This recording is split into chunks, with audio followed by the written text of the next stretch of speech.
Hi, this is Roger. Thanks for dropping by. Welcome to another 2023 Project Orchids video.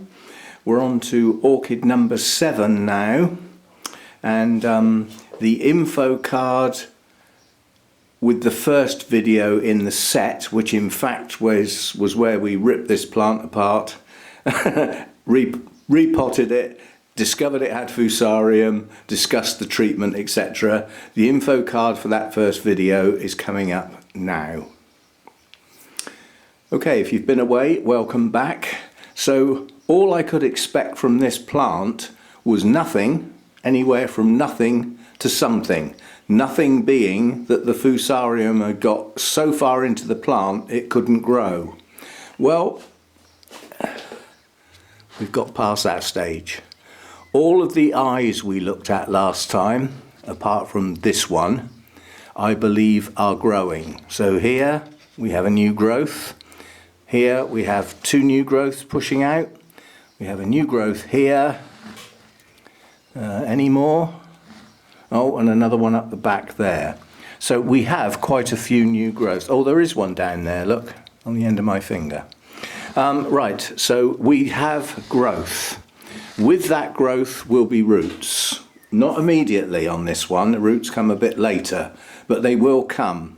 And with this type of media that we put in here, which was relatively heavy on the moss with perlite and small bark, those roots should take hold quite well.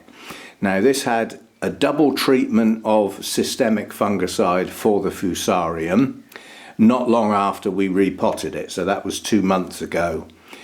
In another couple of months' time, it will get another pair of treatments, and I'm going to hold off on that treatment until I can see these new growths opening leaves, so that we can get it down into those new growths from the top, as well as by then, hopefully, up through a new root system on these pieces.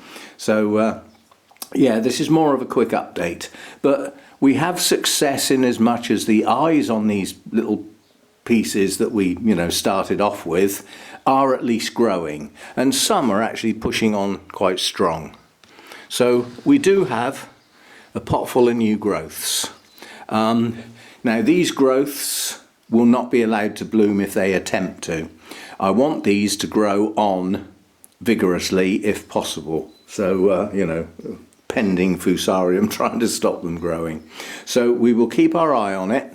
It's going to get fed and watered regular, don't want this getting anywhere near dry, and stonk it up basically. Even the older bulbs to a degree have plumped up. Not a huge amount, but they are slightly plumper than they were before. So far so good, but no blooms for this year. So all we can watch on this one is the rate of growth. And if the rate of growth is reasonably good, and some new root systems push out from these pieces, then the fungicide has probably done its job in as much as the new growths are working clean. Yeah? The next set of new growths on top of that should be totally clean. And the next time these pieces are repotted, the back end can be cut off and remove it completely. That's the long-term plan. For this year, I just want the biggest bulbs I can get and new root systems on all of these pieces. So there we go, that's plant number 7, and I call it Miltonia Moreliana, but strictly speaking it isn't. It's a Moreliana based cross. It is actually a hybrid, it's not the species. So it's difficult in the titles to get all that in. So all I do is I call it Moreliana, but with a capital M, which means it's not a species. That's the conventions.